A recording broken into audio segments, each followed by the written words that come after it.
right, we are glad that you are here tonight. It's good to see you. I would like to, it's just a request, because I know just getting here now is something else, but if you want to move closer to the front, you're more than welcome to, but you don't have to move all at once, you know. We don't want any trampling underfoot of anybody. Wayne's hurrying to get his regular seat back, you know, so he can feel comfortable. But anybody else wants to move toward the front, you're more than welcome to. You don't have to, but that's strictly up to you. You know, years ago, preachers used to preach on things like backsliding, and they would talk about people sitting in the back. Now we're just glad to get them in the building, you know. Who cares where you sit? We're just glad you're here. But it's good to see each of you here tonight. We have visitors once again, and we want to thank you for being here. You are our honored guest. And we want you to know that. We truly mean it when we say it, that we're thankful you come our way. Of course, I believe we have an outstanding lineup of adult speakers this year. Got off to a great start last night with Brother Eric Lyons. And of course, I believe most of you here tonight are familiar with Brother Kyle Butt. Kyle works with Apologetics Press. He has spoken here at Del Reyta personally on numerous occasions.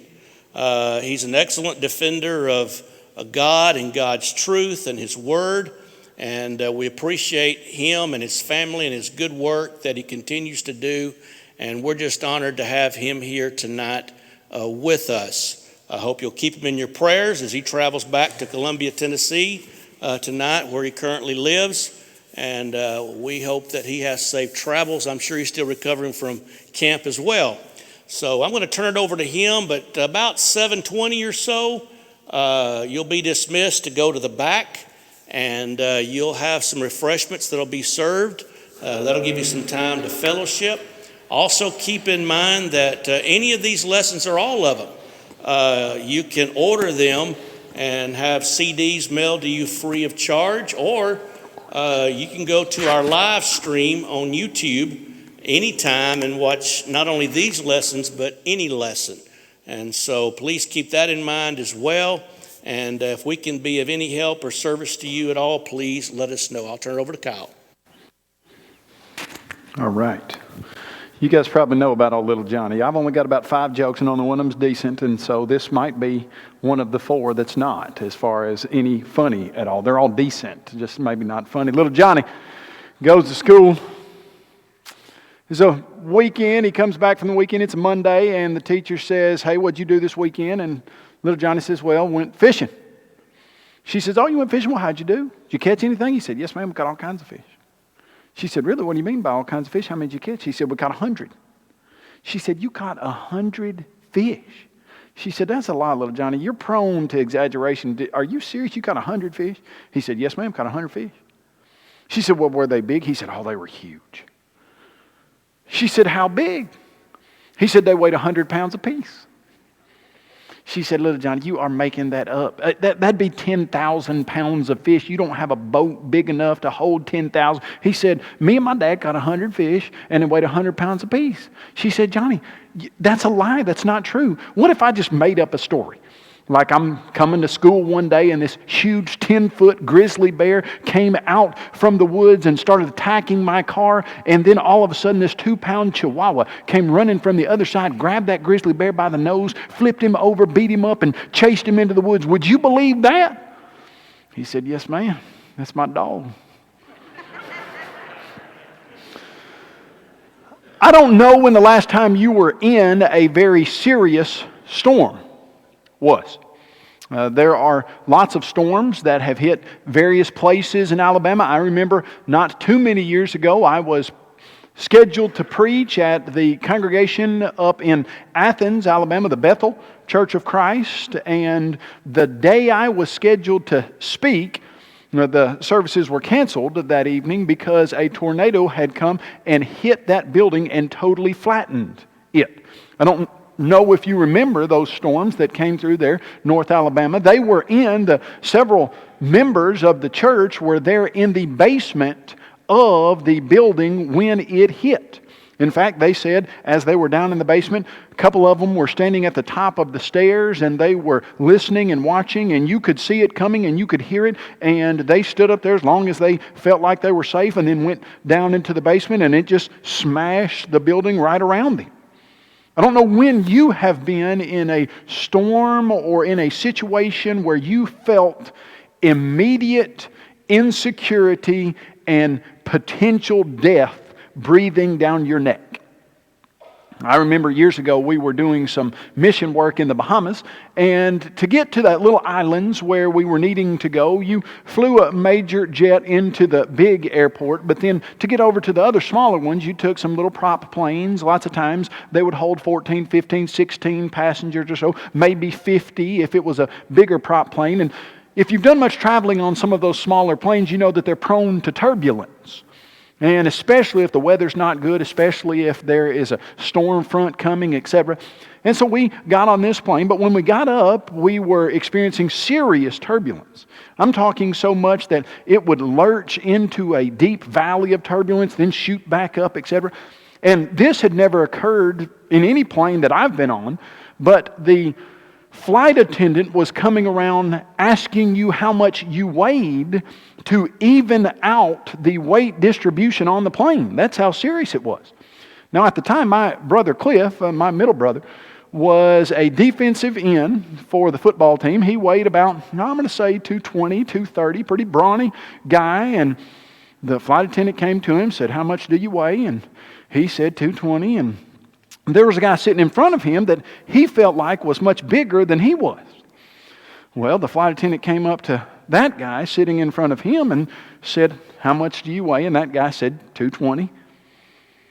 And my brother Cliff, who was about 17 at the time, said, "You're lying." He said, "I weigh 220 and I know you weigh a lot more than I do. This is a matter of life and death. You tell the truth." And he bumped his weight up to considerably more than 220. You ever been in a situation where you thought you were about to die? Well, that's the situation we find the apostles in as we are looking at Jesus calming a storm. If you've got your Bibles, open those to Matthew chapter 8. And in Matthew chapter 8, you're going to see a situation in which the apostles believe that they are going to die. And you look right there in verse 23. The text explains to us, "Now, when he got into a boat, his disciples followed him, and suddenly a great tempest arose on the sea." Now, let's put this in a little bit of perspective as far as you've got Peter, James, and John who are here with Jesus. What was their occupation, Peter, James, and John? They were fishermen. And this sea that they're on, Peter, James, and John have frequented probably their whole life. Now, this is nothing unusual for them to come up against a little weather. But these seasoned fishermen who have seen probably more storms than any of us have ever even thought about seeing, who have weathered more in boats on this particular sea, of all the people that would not be prone to being scared easily, it would be Peter and James and John. They were accustomed to this kind of thing. But this particular tempest was so severe and so bad that even Peter, James, and John, who are seasoned fishermen, feel like this is their last fishing outing. Now, they probably weren't even fishing this time. They just thought it was their last boating outing. Now, I don't know how many boats you've been on. I avoid boats most of the time. I get fairly bad motion sickness. I remember the last time I tried to go deep sea fishing, I took as much Dramamine as I could take. I took it 2 days before, and then I took it the day before, and then I took it the day of, and I was going to do everything I could to make sure I got to keep on fishing. Everything I could. Well, we got in the boat, and there were waves that were about 6 to 8 feet. Now, that doesn't sound bad. I mean, a 6 to 8 foot wave. But when you're up 6 feet, down 6 feet, that's about how tall I am, and we were hitting 6 to 8 foot waves up and down. Needless to say, my Dramamine was ineffective, and I did not have the kind of trip I had hoped that I had. I don't know why I ate orange cheesy Doritos before I went, but that was a mistake. That was a mistake. You know, that's 6 to 8 foot wave. That's it. These seasoned fishermen are on a boat, and they have seen storms in their life, but this storm is one they think is going to literally kill them. What was Jesus doing in the middle of this storm that was so frightening to these seasoned fishermen that they thought they were going to literally die? He's asleep.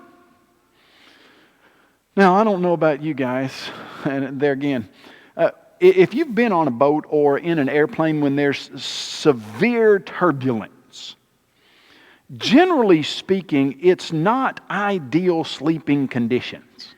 Not the ones I've been on.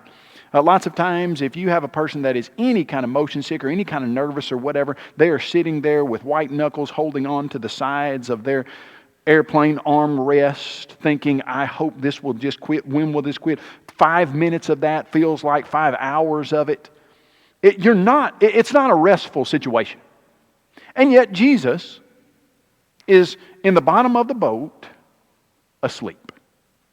And so the apostles come down to him and they say, Teacher, don't you care that we're dying? We're about to die here and you're sleeping through it. Now, as you look at the text, they come to Jesus. They explain to him that he obviously doesn't care about their life, because if he did, he would be awake helping them. And he says to them, Why are you fearful, O you of little faith? Then he arose. You know, I love how the Bible will just give you one sentence about what Jesus did with very little commentary about it all. Then he arose and he rebuked the winds and the sea, and there was a great calm. He gets out of bed. He gets out of whatever he's laying on. I picture him climbing some type of ladder up to or walking up some type of steps. These waves are probably 10, 12, 14, 15 feet. They're probably crashing in on the deck. These fishermen have seen storms before. They've probably never seen anything like this because they thought they were going to die. Jesus says to the waves and the sea, stop. You think the apostles had ever tried that? Ever been in the middle of a big storm and they just tried to tell the sea to stop? Hey, quit. That's enough. Wave, if you'll just stop. And it's not a gradual slowing down. It's not like the waves go from 10 feet to 12 feet. From 12 to 10 and from 10 to 9 and from 9 to 7. It's not like it gradually subsides. It stops immediately. Think the apostles ever seen anything like that? A storm that stops immediately. I looked up the worst storm I think it's in any country's history. The greatest super typhoon that has ever occurred to anybody's knowledge. And I believe it was on October the 6th or 12th. It's in the month of October 1976, I believe it was. It was a super typhoon named Tip. T-I-P. It was a Category 5. Now, they say Category 5 because there's no Category 6. Once you get to Category 5, it's just anything above that is just a worse Category 5. Category 5, the winds can reach a minimum for it to be classified as a Category 5 of, I think, right at 129 to 153 miles per hour. In Super Typhoon Trip, the waves were 190 miles, the wind was 190 miles an hour. The storm covered 13,000 square miles. Now, of course, the bulk of that was out into the ocean. 13,000? No, 1,300 square miles. Which is a circular pattern from New York City down to Dallas, Texas. If it had been over the United States of America, it would have been from New York City to Dallas, Texas, with winds at 190 miles per hour. That's about the speed of a NASCAR driver driving a NASCAR around a speed track. 190 miles an hour. Can you imagine being in Super Typhoon Tip? 190 mile an hour winds, and someone standing unafraid in the middle of it saying to the wind, stop. And it does it. Now that's something, isn't it? There's a reason why this story is found right here in the book of Matthew. I'm going to give you a little bit of Matthew's structure here this evening, and I want you to see what the Bible is trying to do for you as it puts this story about Jesus right here. You'll remember probably the Sermon on the Mount is in Matthew chapters 5 through 7. And at the very end of Matthew chapters 5 through 7, there's a statement made about Jesus that is going to color the next 2 or 3 chapters of the Bible. Now, I don't know if you've got a Bible that's got the little headings, but I'm going to go through mine that has the little headings, and we're going to see what happens after the Sermon on the Mount. Jesus stands up to preach the Sermon on the Mount, and he explains to the people who are listening, you've heard that it was said by those of old. There are some people telling you this, but I tell you, and then he starts explaining things to them in a way they've never heard it explained. Now, the reason that you can know that that's the case is because right there at the end of Matthew chapter 7, you read this statement in verses 28 and 29. And so it was when Jesus had ended these sayings that the people were astonished at his teachings. They marveled at how he was teaching them. Because, notice, he taught them as one having authority and not as the scribes. You know, what does it mean that he taught them as one having authority? Here's what it means. He said it like he was in charge. And that if he said it, it was going to happen, it was the case, and you should understand and do what he says. He said it like he had the power to tell people what to do. Now, from that statement for the next couple chapters, you're going to see why Jesus taught like he had authority. Now, you go to Matthew chapter 8, and what's the next thing that Jesus does? Now, I've got some little writings over my headings. The next thing I've got from Matthew 8, 1 to 4, my little heading that's in my New King James Bible says, Jesus cleanses a leper. And then I wrote out beside that, the power to heal. Okay, so number one, you got Jesus saying, I know what I'm talking about. When I say it, it's going to happen and you need to do it. And so they're wondering, as they read this statement about Jesus, okay, where does Jesus get his authority? So then to prove that he has the right to tell us what to do, the next thing he does is heal sickness. Okay, very, very interesting. He can heal a leper. The leprosy that was going on in the first century, nobody could heal. This was an incurable disease. So he heals leprosy. And then you see that he heals the centurion servant. And then you see that Peter's mother-in-law is healed. And then you see that many are healed at the Sabbath. So what's the next point of Matthew's writing? Number one, Jesus can tell you what to do. Number two, you know why? He can heal people. Oh, but that's not all he can do. Not only does he have power over the teaching, but he also has power over disease. But then as you look in the next statement, our discussion about the storm, he's got power over what? Nature. Had anybody ever seen a leper healed like Jesus healed a leper? No. Anybody ever seen a storm calmed like Jesus calmed a storm? No.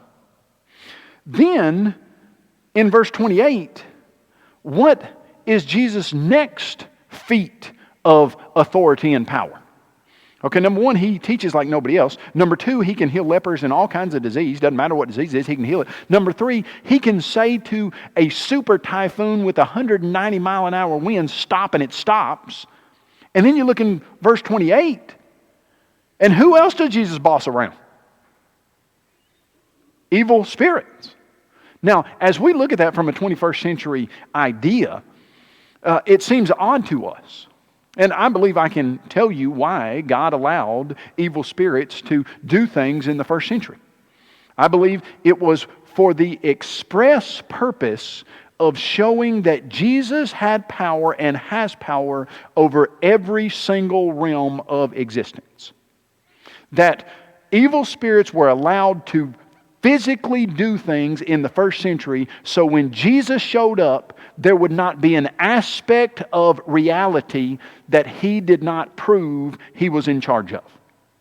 And so you've got these two guys who are filled with evil spirits. Nobody up to this point has been able to do anything to them. And what does Jesus do? Cast out the evil spirits.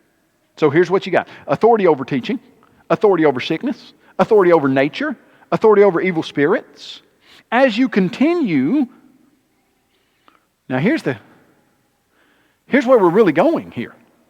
Chapter 9, paralytic man comes to Jesus. His friends lower him. Now, this isn't the one where they lower him through the house. And behold, they brought to him a paralytic lying on a bed, and Jesus said to the man, "Son, be of good cheer, your what? Your sins are forgiven." Now, here's the interesting aspect to Jesus' claim to authority. How many sins can you forgive? I mean, you're in the, let's say you're at maybe some kind of cafeteria or something, and there's somebody in front of you, and that person is moving along, and they spill their tray, and they say a cuss word. And you go to them, you say, "It's all right, friend. I forgive you for saying a cuss word." How forgiven do they feel after you do that? What if you were to go to them and say, "I'll tell you what, you give me $5, I'll forgive your sin"? You think you'd get the $5? No, because you saying you can forgive a person's sin means absolutely nothing. But what has all of this other power over stuff led up to? The fact that when Jesus says it, it really does happen. Now see, here's the crux of this discussion. Could you see the wind stop? Yeah. Could you see the man healed of leprosy? Yeah, it was physical. You could see it. Could you see in one sense, see the effect of Jesus casting out the demons? Yes. So when Jesus then says, "Your sins are forgiven," it's something you can't see. And so all the people want to know, well, who does he think he is? Forgiving people's sins like that. Only God forgives people's sins. But if in the next sentence he can say, and I'm paraphrasing, work with me here, but he can say, "Oh, you don't believe that I can forgive sins? Okay, this man's paralyzed, get up and walk." And he gets up and walks, and you can see that he can take care of the paralyzation. Then what's the implication? If he says get up and walk and the guy gets up and walk, then if he says your sins are forgiven, then what? Well, there's just one left. Really, ultimately, after this, you'll see a discussion that will turn a different way. After this, there's only one thing left. Not only can Jesus forgive sins, but what's the thing that nobody can do? I mean, nobody's been able to do any of this stuff yet, but what's the thing that ultimately nobody can do? When somebody dies, they die. They don't come back to life. Nobody but God has got the power over life and death, and people just don't come back to life. Power over teaching, power over disease, power over nature, power over demons, power over sins. And you look right there in verse 18 of chapter 9. I've got the little heading, "A girl restored to life and a woman healed." Power over death. What's the point? whenever Jesus says it, that's what happens. Jesus never gets it wrong. He never makes a statement where something doesn't do what He says. If He says to the wind, stop, guess what? Stops. If He says to the demons, go, they go. If He says to a person's physical life, come back, the person is healed. Jesus has all authority. He never gets it wrong.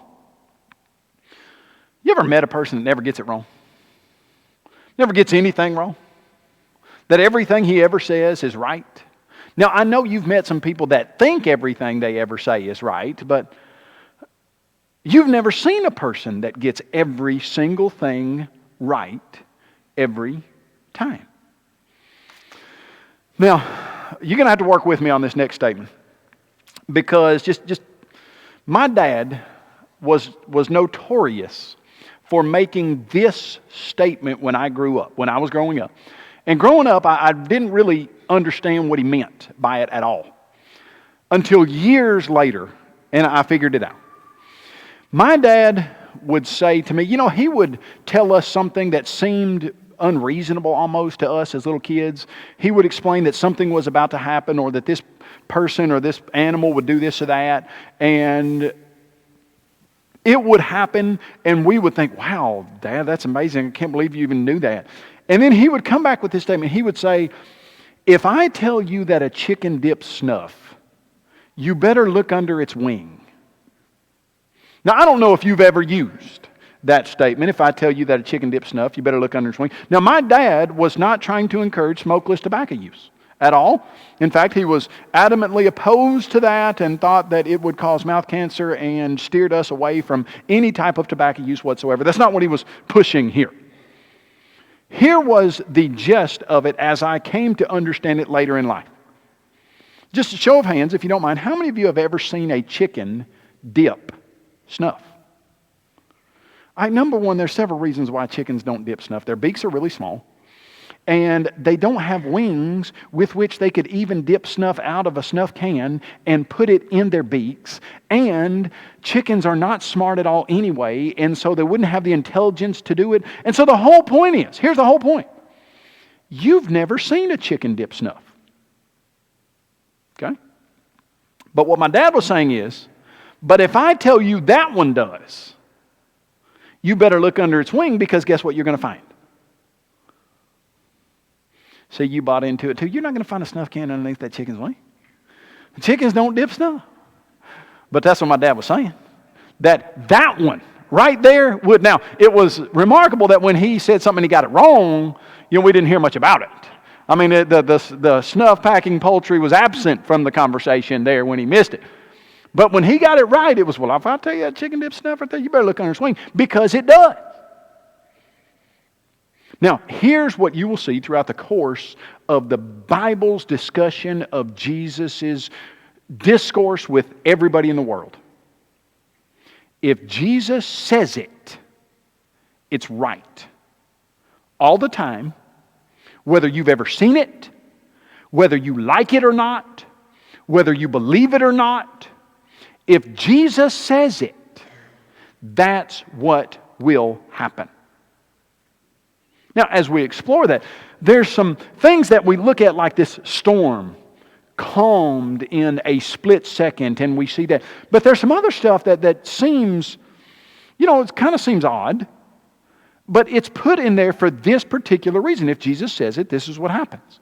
You go to Matthew chapter 17, and in Matthew chapter 17, near the end of the chapter, I believe it is, you're going to read a story about Peter and I think it's probably the Sadducees, the chief priests and rulers of the Jewish people, come to Peter, and they accost Peter and say, does your master pay the temple tax? Now, the temple tax was a 2 drachma tax that every Jewish male, if I understand it correctly, was supposed to pay. I don't know exactly when, I think it was annually. And so Peter responds to them and says, yeah, he pays it. But then he goes to Jesus. And Jesus knows what he's about to say even before he says it. And so he says to Peter, Peter, let me ask you a question. Who has to pay taxes? The citizens of a particular place or the son of the king?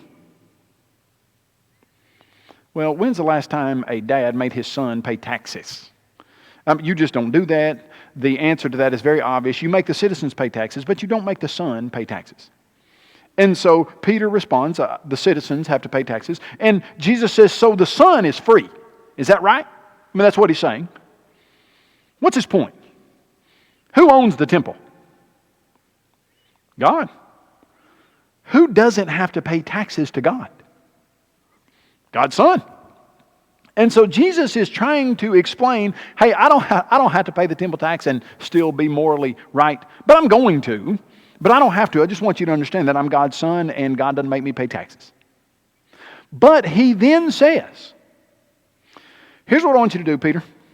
Go down to the sea, throw in a hook, and the first fish you pull up will have a piece of money in its mouth. Happened to be a 4 drachma piece of money. A stater, if I understand the word correctly. Perfect temple tax for 2 people. That's what he told Peter he was going to find. Go throw in a hook, pull up a fish, the first one you catch, and look in its mouth. You know, we read this stuff just kind of like, oh yeah, I mean, that's what happened. But any of you guys fishermen in here? Yeah, I've done some fishing. I had a little Rebel lure that I fished with from about the time I was 14 to about the time I was 17 on this little creek below my house. I think I stopped counting at like 1,053 fish I caught on this one little bitty lure. All the paint was knocked off. Now, the reason that and let me backtrack and say a lot of them were about this big. I mean, the fish were not large, and the creek was very little, and so if it got hung on anything, it was about waist high. You could just walk over there and undo the lure from the tree and then we threw this lure forever. That's just the fish I caught in that one creek. And then I went down to Florida and preached one summer, and I was on Lake Okeechobee, the Okeechobee, second largest inland lake in the world, and we caught all kinds of fish. I'm not a great fisherman, and I hadn't had as much time to fish as I'd like to, but probably in the course of my life. In fact, Tommy is here with us, the guy who works with us. Tommy took me fishing, and I thought I was an all right fisher. Every year, AP has a fish fry. Tommy Hatfield is our general manager at AP, and he took us fishing. And like I said, I've been fishing since I was 13, and I thought I'd do pretty good. I mean, generally speaking, if I'm fishing with somebody, I don't lose to them by much. I'm going to say Tommy caught 4 fish to my 1. We probably had 20 fish at the end of the day, and I had about 5 of them, and Tommy had the rest. And I just thought, I don't know if I wouldn't hold my mouth right or what, but Tommy just outfished me. I'm not a great fisherman. But I'm going to say, 5,000 fish in my life. I don't know how many you've caught. You know what I've never found in the course of my whole life fishing? Never one time have I found any money in a fish's mouth. Now, some of you guys are fishermen. You've caught a lot more fish than me. Raise your hand if you've ever seen any money in a fish's mouth. Anybody? I've seen all kinds of stuff in a fish's mouth. I mean, I've seen crawdads and frogs, and I think I've seen a baby snake or 2, and I've seen all kinds of stuff. I've never seen a piece of money. What did Peter do for a living before this? Oh, he wasn't a recreational fisherman. He was a commercial grade fisherman. That means he did it for a living. He didn't catch 5 or 10 fish a week or 50 fish a week. He went fishing every single day of his life and pulled in probably tens of thousands of fish. You think Peter had ever seen any money in a fish's mouth? And Jesus says, hey, go down, the first fish you catch, you're going to pull it in, it's going to have not just money. It's not like it's just going to have a piece of money. I'm going to tell you the very piece of money it's going to have, and it's going to be the exact amount for 2 to pay the temple tax. You ever thought about what Peter was thinking as he was taking his, I don't know if he had a pole. I'm sure it wasn't a Shakespeare rod and a spinner reel. I'm sure it was, I don't know what he had his hook on. Probably something like a cane pole. Might have even just been kind of a hand rig that you threw it out there and pulled it back in. These tilapia, if I understand that's what he was catching, they probably weighed 2 to 5 pounds each. So not huge. You wonder if he was thinking money in a fish's mouth. You ever seen that before? Okay, what is Jesus saying? If I tell you that this fish has money in its mouth, guess what? It's got money in its mouth. Seems pretty simple, doesn't it? But here's the point. Jesus was never wrong. Ever. Now, Peter just didn't seem to get that point, and I think lots of us don't get that point very often. Maybe you'll recall just a chapter back from that particular story in Matthew chapter 17. You have Jesus talking to the apostles, and they come into this particular area, and he says, "Who do people say that I am?" And they say, some say you're Elijah, some say you're a prophet, some say you're John the Baptizer. And Jesus says, "Who do you say that I am?" And Peter says, "You are the Christ, the Son of the living God."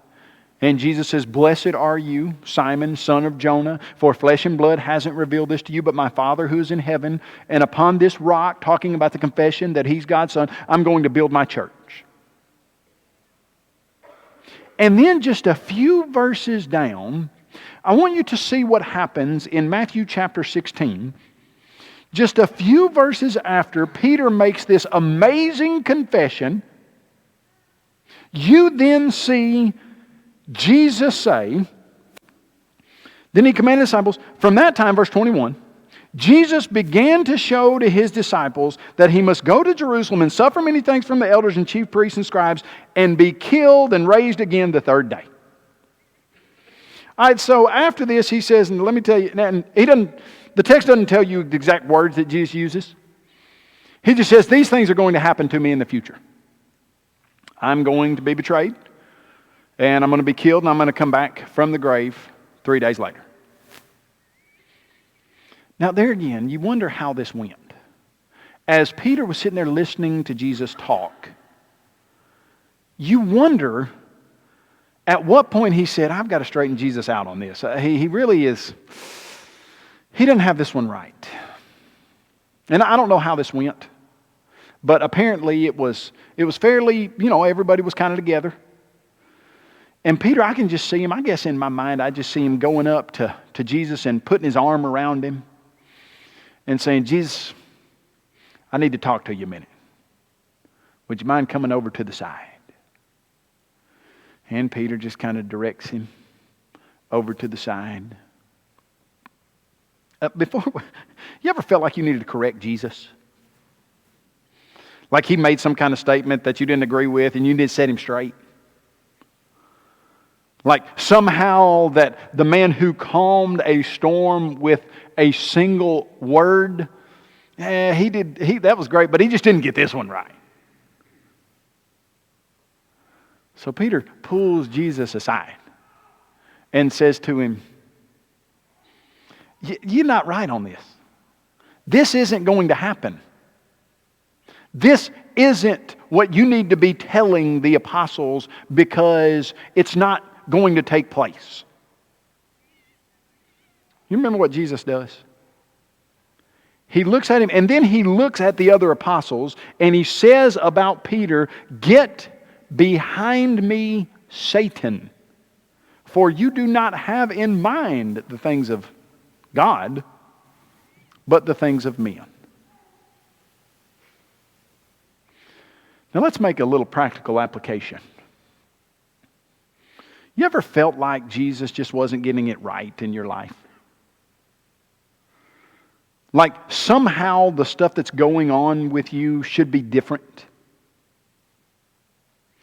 Like for some reason Jesus just doesn't know what you're going through. He's just not there to help you. He just somehow is missing something. And you just wish He would kind of perk up and watch what's going on in your life because you just feel like He's not there for you? You ever feel like Jesus is asleep in your life? Like He should be doing something that He's not doing? You ever feel like Jesus just seems to be getting it wrong? Now, you would never say that out loud, would you? You would never say, "No, Jesus, I think you're getting this one wrong." But in your mind, it kind of starts with, well, why, Jesus, if I'm trying to do what you're wanting me to do, and this person over here isn't, why do they keep getting a raise at work and stuff in my life doesn't seem to be going right? Well, why, Jesus, if... Just fill in that why statement. You see, I think sometimes we're very, very much like those apostles, and we just look at how Jesus is doing things, and we just wish He would wake up a little bit. But here's the point. When Peter rebuked Jesus for saying that he was going to go and suffer at the hands of the chief priest and die, Peter thought he understood God's plan, and he thought it would be better if Jesus just stayed alive. He didn't understand what was going to happen in Jesus' death.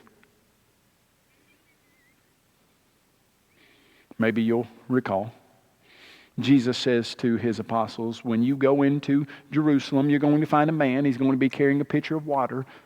Follow him to that upper room. You ever thought about that statement right there? Do you know the apostles probably didn't think they would find a man carrying a pitcher of water? You know why? Who carried water in the first century? Men hardly ever did that. In fact, with your division of labor that they had going on in the first century, most of the time, every single time you read about someone carrying water up to this point, just about, who always carried the water? And the women did. Now, it had nothing to do with one being a menial task or anything like that. You know, in my house, we've got a division of labor. I weed eat. My wife does not weed eat. My wife, I don't think, has ever touched a weed eater. I don't think my wife would enjoy weed eating. She doesn't weed eat. Do you know what I don't mop floors. I've never mopped a floor. Is there anything wrong with mopping a floor? No. Not one thing wrong with mopping a floor. And if I had the skill set and the training to have mopped several floors, I would gladly mop a floor. And I could pick it up. I could pick it up mopping a floor. But, you know, our house goes on pretty good with my wife mops and I weed eat. And we get along pretty good there. First century, generally speaking, you know, you had the men, they often went out and plowed and they took care of the livestock and stuff, but very rarely did they ever carry pitchers of water. So Jesus says to His apostles, you're going to find a man and he's going to be carrying a pitcher of water. You know, there are a lot of people in this world that think they know how to do things and they know how God ought to do things. Who knows how things ought to be done? The person who can calm a storm and heal disease and cast out demons and let's get to this next one. Forgive sin. You know, we said if Jesus says it, it's going to happen. I want you to turn your Bibles to John chapter 14 and let's look at a statement that I think we've repeated for years and sometimes I think we just don't really believe. John chapter 14, I think you start there in about verse 1 or so. New King James translation. You believe in God? Believe also in me. In my Father's house are many mansions. If it weren't so, I would have told you, and I'm going to prepare a place for you. And if I go to prepare a place for you, then surely I will come again and receive you to myself, that where I am, there you may be also. You know, lots of times, I think if we ask a person the question, they're a Christian, they've been baptized into Christ for the forgiveness of their sins, they believe in Jesus with all of their heart, They're trying their best to live a Christian life. But if you ask them, when Jesus comes again, are you going to heaven? Well, I don't know. I hope so. I might be. Peter, if you catch a fish, are you going to find a coin in its mouth? No, I don't know. Never seen it before. How many times would Jesus have to do something like that for Peter to realize when Jesus says it, it always happens? 10? 20? How big would the stuff need to be? You calm a storm? You call a coin in a fish's mouth? You tell them they're going to find a man with a pitcher of water? You explain you're going to die and come back in 3 days? Then you explain. How many times? How big's it got to be? How many times did Jesus need to repeat that He loves you, has the power to forgive sins, will and has forgiven yours if you're a Christian, and when He comes again, He's taking you home? Do you believe that? Because listen, every time Jesus says something, that's what happens. And if you're a Christian tonight, I want you to understand that the calming of the storm is put there for you to know that when Jesus makes a statement, it always happens. And you can know, as sure as you know He calmed that storm, and as sure as you know He came back from that grave, that you are going to be with Him when this life is over. If you're not a Christian, what can you know?